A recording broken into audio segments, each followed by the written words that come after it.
तर आज आहे वेळ अमावस्या. मराठवाड्यात अतिशय उत्साहाने साजरा केला जाणारा बळीराजाचा सण. तर या सणाची सुरुवात होते आधीच्या दिवशी, म्हणजे आधीच्या रात्रीच रात्रभर जागून विविध प्रकारच्या भाज्या, गव्हाची खीर, आंबील, खिचडा, ज्वारीची आणि बाजरीची उंडे, खूप सारे पदार्थ बनवले जातात. मार्गशीर्ष महिन्याच्या अखेरीस शेवटच्या अमावस्येला ही वेळामोशा साजरी केली जाते. धाराशिव, लातूर, सोलापूर अशा विविध जिल्ह्यांमध्ये मराठवाड्यात हा सण अतिशय प्रसिद्ध आहे. तर रात्रभर तयारी केल्यानंतर दुसऱ्या दिवशी सकाळी शेतामध्ये जाऊन कोप तयार केली जाते. त्या कोपीमध्ये पांडवांची पूजा केली जाते, कानवले केले जातात, गुळ शेंगदाण्याचे लाडू बनवले जातात आणि त्याचबरोबर दिवेही पाजळले जातात. तर शेतामध्ये वनस्पतीचीही पूजा केली जाते आणि पांडवांची पूजा झाल्यानंतर कोपीला 5 प्रदक्षिणाही घातल्या जातात.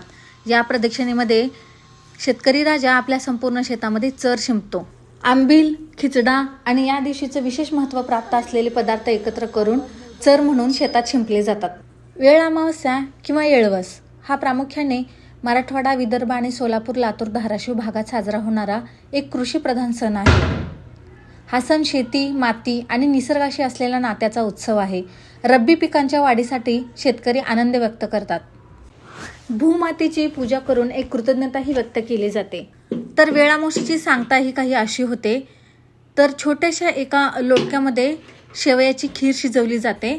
पांडवांच्या समोरच, म्हणजे जिथे पूजा केली जाते त्या कोपीच्या समोरच शेतीतील पडलेली काही लाकडे गोळा करून त्यावरती हा भात शिजवला जातो. आणि शेतकरी राजाची अशी मान्यता आहे की ज्या साईडला तो भात उतू जातो त्या बाजूची शेती यंदा भारीच पिकणार.